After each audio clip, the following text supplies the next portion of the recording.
In the sweltering heat of the South Carolina lowlands, the vast, fertile land stretched out like a ribbon of possibility, calling to those eager to claim it. By the late 1600s, this land was not just the promise of wealth. It was a brutal landscape that would become the foundation of one of the most powerful and controversial systems in American history. It was here, amid the moss-draped trees and the fertile soil, that the true cost of South Carolina's plantations was hidden beneath a veil of sugar, rice, and cotton. But the true story of South Carolina's early plantations is not just one of prosperity and growth. It's a tale of exploitation, violence, and the transformation of human beings into mere commodities. The people who shaped this landscape were not just settlers seeking fortune. They were part of a system that thrived on forced labor and human suffering. At the heart of this empire was an institution that shaped the state and the nation in ways that are still felt today. It all began in the 1670s when the English established a colony on the Carolina coast. The initial promise of South Carolina was that it was a land ripe for agricultural development. The settlers brought with them a vision of a prosperous colony built on crops that could be sold back to Europe. But the soil needed something else to truly unlock its potential, an industry that would demand a workforce capable of transforming the land into a sugar and rice empire. And that workforce, soon to be the backbone of the plantations, would come from a far darker place. To understand how South Carolina's plantation economy took root, we need to look at what made it so different from the other southern colonies. Unlike Virginia, where tobacco was the dominant crop, South Carolina's lowlands were perfect for rice cultivation. But rice was an intensely labor-intensive crop. The climate and terrain weren't enough. The success of South Carolina's plantation system depended on one thing: enslaved labor. And so the Atlantic slave trade began to play a pivotal role in the colony's success. By the late 1600s, African slaves were being forcibly transported across the ocean, brought to work the fields that stretched for miles along the rivers and the coast. They were the foundation of the rice economy, and their knowledge of rice cultivation from West Africa proved invaluable. But what began as a trickle soon became a flood. Enslaved Africans made up the majority of the population in South Carolina, and as they were forced to work the vast plantations, they became more than just workers. They became property, traded and bought like livestock, their lives dictated by the whims of wealthy landowners. The brutality of the system was staggering. The enslaved were packed onto ships, chained and cramped in the dark holds for months as they crossed the Atlantic in horrific conditions.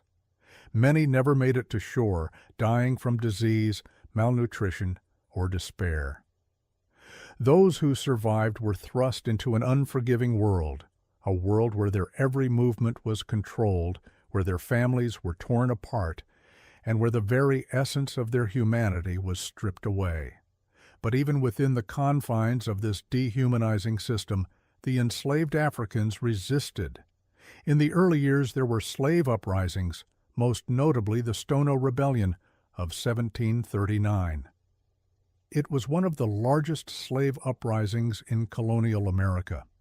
A group of enslaved people, desperate for freedom, gathered in St. Paul's Parish, killing several colonists and marching toward Spanish Florida, where they had been promised freedom.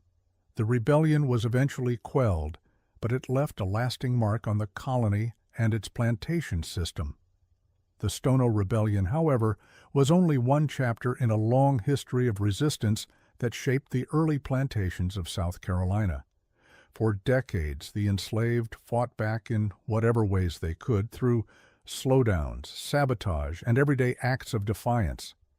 But the response from the plantation owners was swift and brutal. They built larger and more fortified plantations, constructed guard towers, and imposed stricter laws.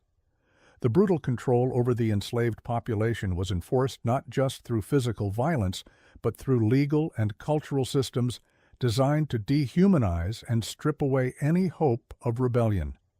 As the plantations grew, so too did the wealth of the colony's elite. By the mid-18th century, South Carolina was one of the richest colonies in North America, its wealth tied directly to the blood, sweat, and suffering of enslaved labor. The rice and indigo that grew in the swampy lowlands were cultivated by hands that had no hope of ever tasting the fruits of their labor. And yet, the plantations continued to thrive, feeding into a global economy built on exploitation. But South Carolina's plantation economy wasn't just about rice and indigo. Cotton would soon become the crown jewel of the South. With the invention of the cotton gin in 1793, a technology that made cotton processing faster and more efficient, demand for cotton skyrocketed. The vast lands of South Carolina, with their fertile soil, were perfect for this new cash crop. But with this new industry came an even greater demand for enslaved labor. The plantation economy was becoming more dependent on the exploitation of human beings than ever before. In this climate of unrelenting exploitation, South Carolina's early plantations became a microcosm of the larger system of slavery that would spread throughout the South. The plantation owners, many of whom had inherited vast estates, lived in luxury, their wealth derived from the labor of people who were considered less than human. They built grand houses, filled with fine furniture, fine linens, and slaves to serve them. Meanwhile, the enslaved lived in crude quarters, often packed into tiny huts with little to no privacy or comfort. Their lives were defined by work, violence, and constant threat of separation from their families.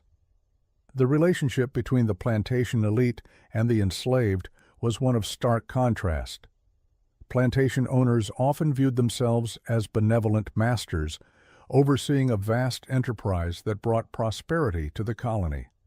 But for the enslaved, the reality was far different. They had no autonomy, no rights, and no hope of escape from the brutal system that kept them chained to the land. But amidst the darkness of this history, there were moments of light. The culture of resistance among the enslaved people in South Carolina was rich and resilient. Over time, they built a unique culture that blended African traditions with the realities of their lives in bondage.